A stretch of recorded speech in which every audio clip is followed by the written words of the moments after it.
రాఘవ ఒంట్లో ఆత్మ ఉందని మీరెలా కనిపెట్టారు? నిన్న కాళీని వెతుక్కుంటూ వాడింటికి వెళ్లారు. అక్కడ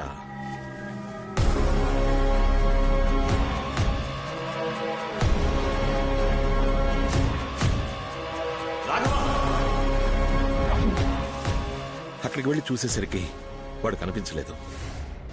అప్పుడు నేను చూసిన రాఘవ నార్మల్ గా లేడు. వాళ్ళలో ఏదో ఒక శక్తి ఉందనిపించింది. దాన్ని కన్ఫర్మ్ చేసుకోవడానికే స్వామీజీని ఇక్కడికి రమ్మన్నాను. సరిగ్గా నేను అనుమానించినట్టే ఇంకో ఆత్మ కూడా ఉంది. కానీ మా అమ్మ ఆత్మ నన్ను చంపడానికి ట్రై చేసిందన్నారే, దాన్నే నేను నమ్మలేకపోతున్నాను. నువ్వు మీ అమ్మగారి పాట వినే ఆ రూముకు వెళ్లావు. నిన్నక్కడికి రప్పించి షాండ్లియర్ ద్వారా చంపడమే ఆవిడ ప్లాన్.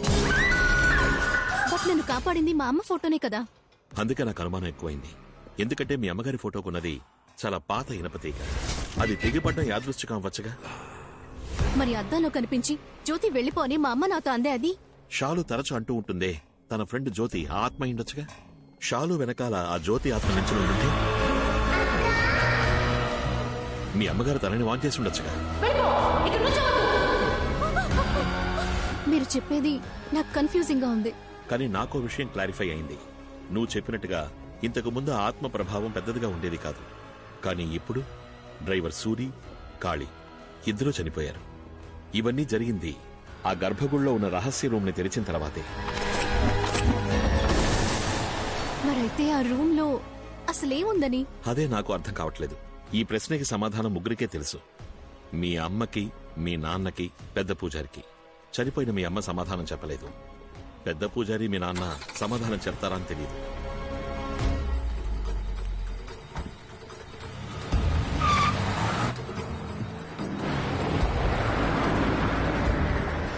బాడీ వచ్చింది.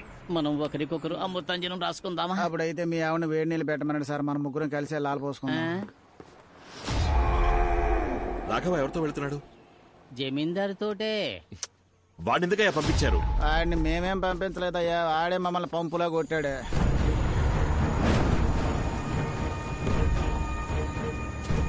నువ్వు ఇక్కడే వెయిట్ చేయి.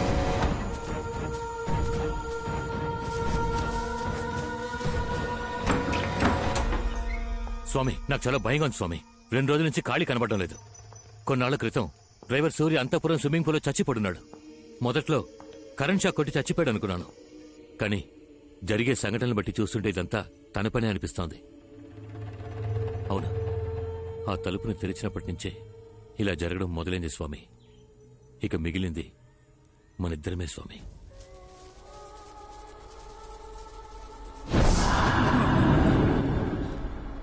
అదొచ్చేసింది. ఎలా? నువ్వు ఒంటరిగానే కావచ్చావు? సూర్య లేనందువల్ల కార్ డ్రైవ్ చేయడానికి నాతో ఎలక్ట్రీషియన్ తీసుకొచ్చాను. తప్పు చేశావు. దానికి ఈ చోటు చూపించేశావు. అది మిమ్మల్ని ఏం చేయగలదు స్వామి? మూర్ఖుడా! 22 ఏళ్లు నేను అడవిలో తపస్సు చేశాననుకున్నావా? తలదాచుకు బతుకుతున్నాను రా.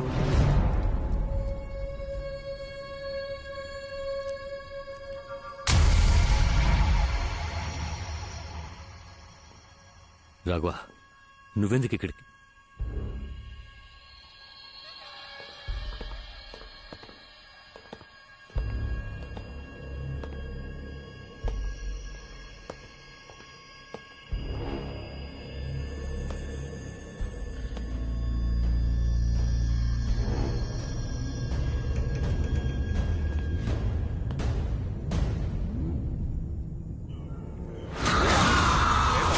ఆత్మనాశనం దుష్టకం భయంకరం, ప్రేతబంధనం మనోనాశనం సంకటం త్రయోదశి.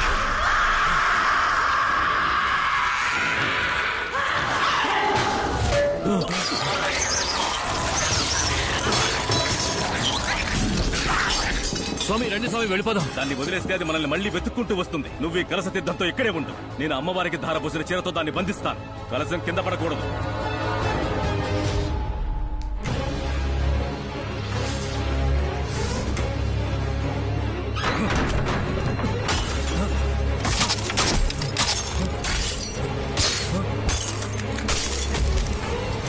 స్వామి ఏం చేస్తారు స్వామి?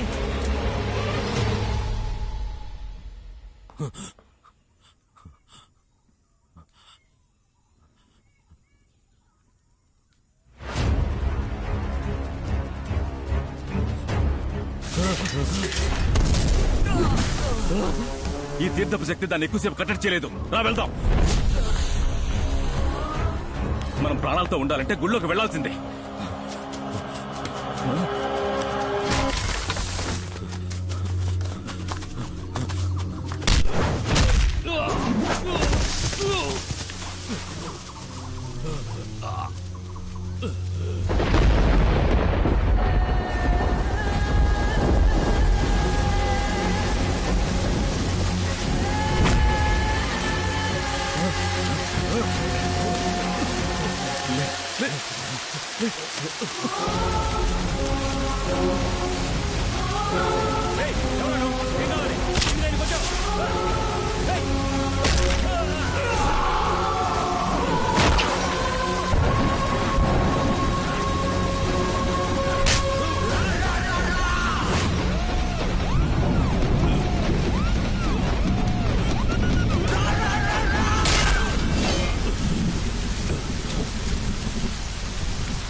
ఏనుగు కోసం తవ్విన గొయ్యిలో పడిపోయాం. ఎక్కువ ఎక్కి పైకి వెళ్ళు. స్వామి మీరేమంటారు స్వామి? పైకి వెళ్ళి నాకు చెయ్యి నుంచో. ఎక్కువ ఎక్కువ చెయ్యిరా, చెయ్యిపో.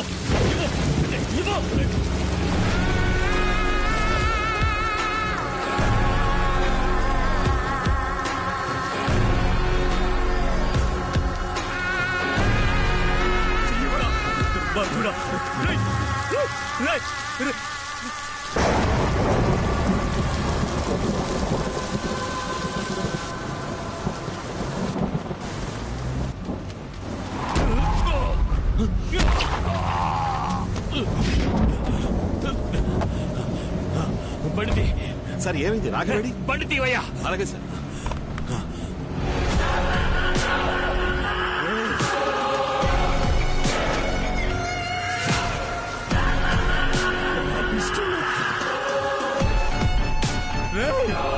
నీకోసమే కదా ఇదంతా చేశాను. నన్ను వదిలేసి వెళ్ళిపోతున్నావేట్రా?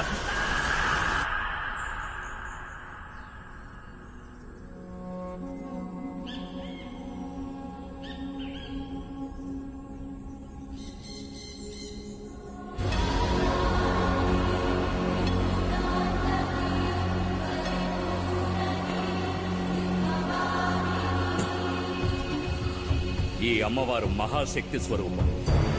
అసలేం జరిగిందో మీరు నిజం చెప్తేనే మేము మిమ్మల్ని కాపాడగలుగుతాం.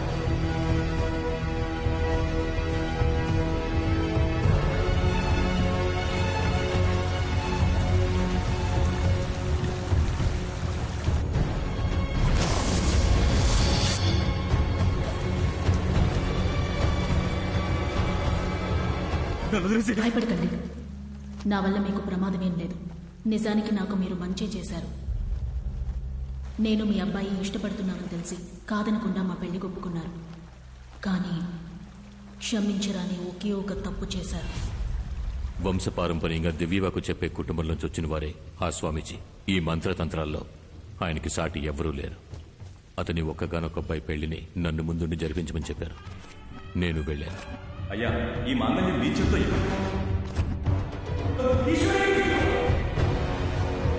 నీ అంతానికి నువ్వు ఉండాల్సిన చోటు ఇది కాదు. ఏం దిగులు పడకండి, నేను తన్ని మహారాణిలా చూసుకుంటాను. మీ మీద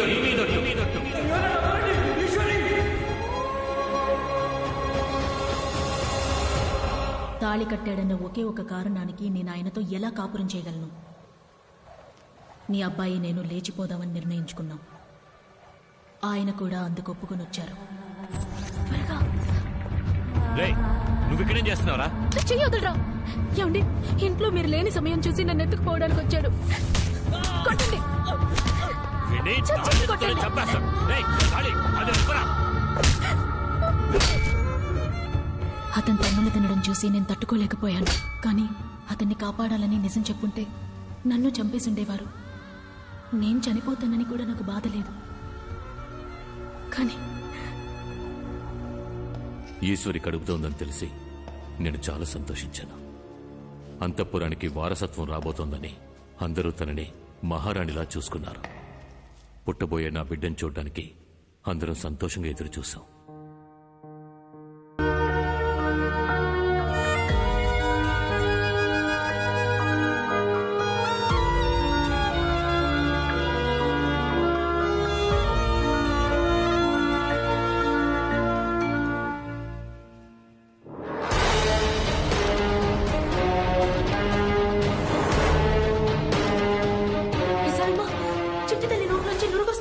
విషం పట్టిస్తే నురగ తప్పకుండా వస్తుంది. అవును, ఎవరికో పుట్టబోయే బిడ్డ కోసం నువ్వు ఇన్ని రోజులు నా చేత సేవలు చేయించుకున్నావే, అందుకేనే నీ చేతులతోనే దానికి విషం ఇచ్చేలా చేశాను. నెత్తి మీద మచ్చ, చేతికి 6 వేళ్లు, నాకే ద్రోహం చేసావు కదా. విశాలమ్మా, అయ్యా, ఈ బిడ్డ గురించి బయట ఎవరికి తెలియకూడదు. చంపేదాన్ని. బిడ్డని ఇవ్వవే. చెప్పండి, ఇవ్వవే. ఇవ్వండి, ఇవ్వండి, ఇవ్వండి. విశాలమ్మా, బిడ్డను తీసుకెళ్ళు.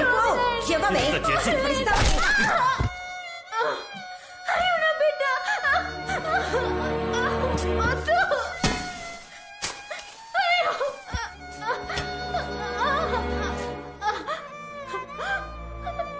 నన్ను కావాలంటే ఏమైనా చేయండి.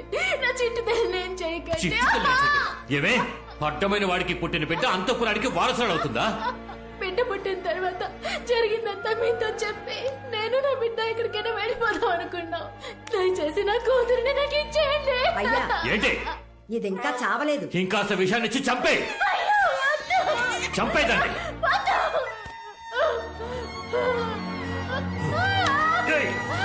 సూరి,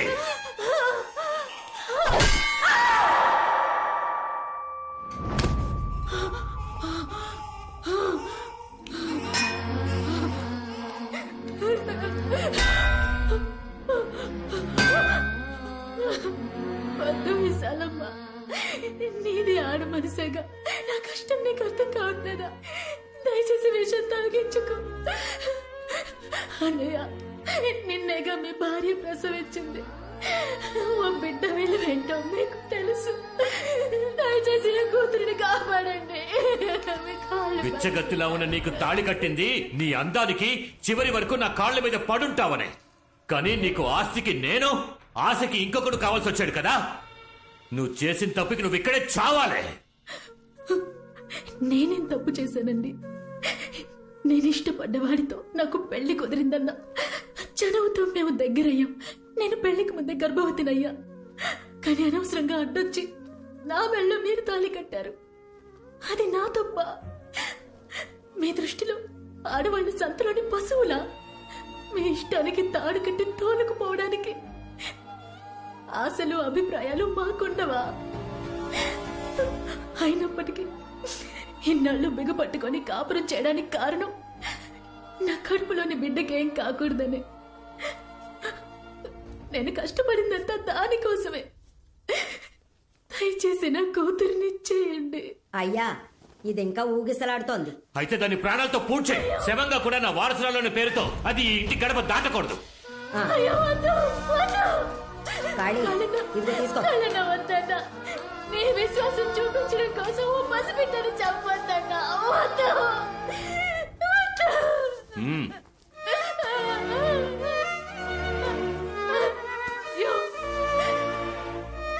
చెట్టు తల్లి, అమ్మని క్షమించు.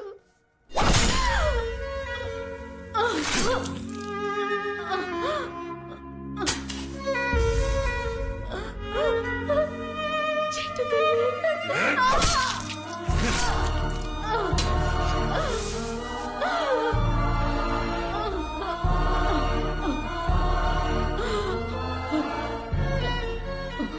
నా కడుపున నువ్వు పుట్టడం తప్ప నువ్వే తప్పు చేయలేదమ్మా. మరెందుకు నీకు ఈ పరిస్థితి? నేను కాపాడలేకపోయాను తల్లి. అమ్మా, ఈ అమ్మని క్షమించరా.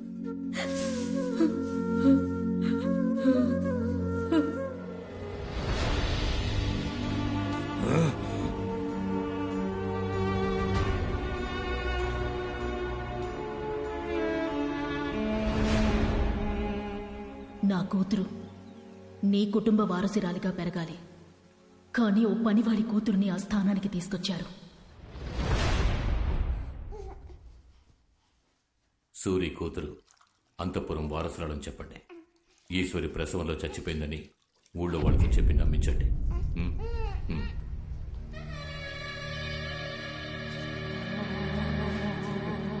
తన కాళ్ళకి మట్టి అంటుకుంటేనే నేను చూడలేను.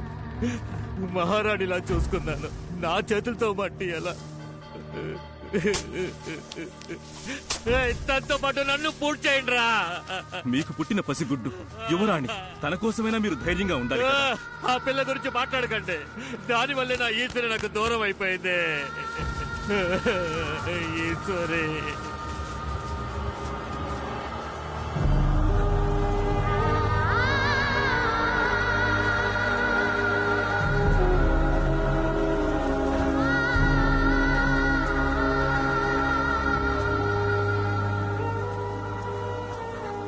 తన మీద ప్రాణం పెట్టుకున్నవాడు తన చావును తట్టుకోలేకపోయాడు. తనతో బతకాలన్న వాడి ఆశ అప్పుడు కసిగా మారింది. దాని శవాన్ని పూడ్చేసి వచ్చిన రాత్రి ప్రాణప్రేద సూత్రాన్ని చేయడం మొదలుపెట్టాడు. అంటే ఏంటి? అదో మహత్తర పూజ. చనిపోయాక దేహానికి మళ్లీ ప్రాణప్రతిష్ఠ చేసే మహావిద్య. కానీ కొన్ని వందల సంవత్సరాల మునిపే అది ప్రయోగంలో లేదు. అలాంటి విద్య ఈ కాలం మనుషులకెలా తెలుసు? సాధారణ విద్య అది. తొందరపడి సరిగ్గా నేర్చుకోకుండా సగం సగం చేశాడు. ఇప్పుడు సమస్య అదే.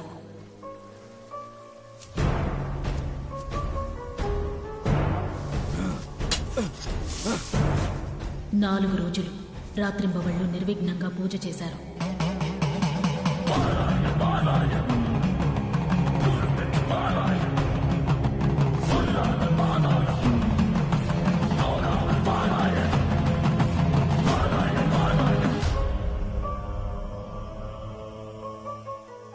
ఐదో రోజు ఆయనొచ్చి చూసేసరికి ఈశ్వరి, ఈశ్వరి,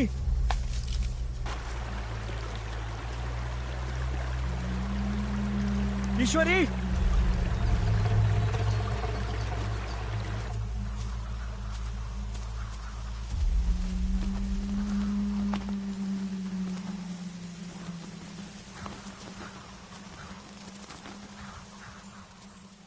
ఈశ్వరి,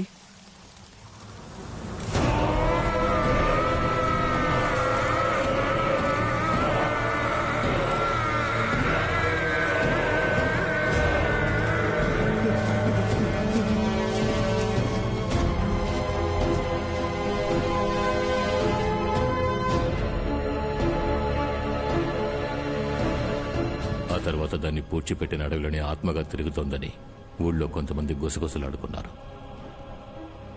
ఒక రోజు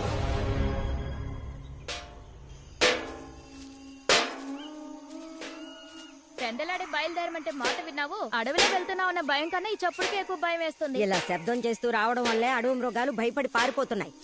ఈ అడవిలో రాణి దెయ్యంగా తిరుగుతుందని అందరూ అంటున్నారు విశాలమ్మ. అడ్డమైన వాగుళ్ళు విని నువ్వు వాక్కు. నోరు మూసుకునిరా. అయ్యో, నేను చెప్పేదంతా నిజమే. అకాల మరణం, తలకి దెబ్బ తగిలి చనిపోయారంట. జమీందారే చంపేశారట. అలాంటిదేమీ లేదే. ఇష్టపడి చేసుకున్నవాడు ఎందుకు చంపుతాడు? అది దురదృష్టవంతురాలు. దానికి రాసి పెట్టింది అంతే. అల్పాయుష్తో పోయింది.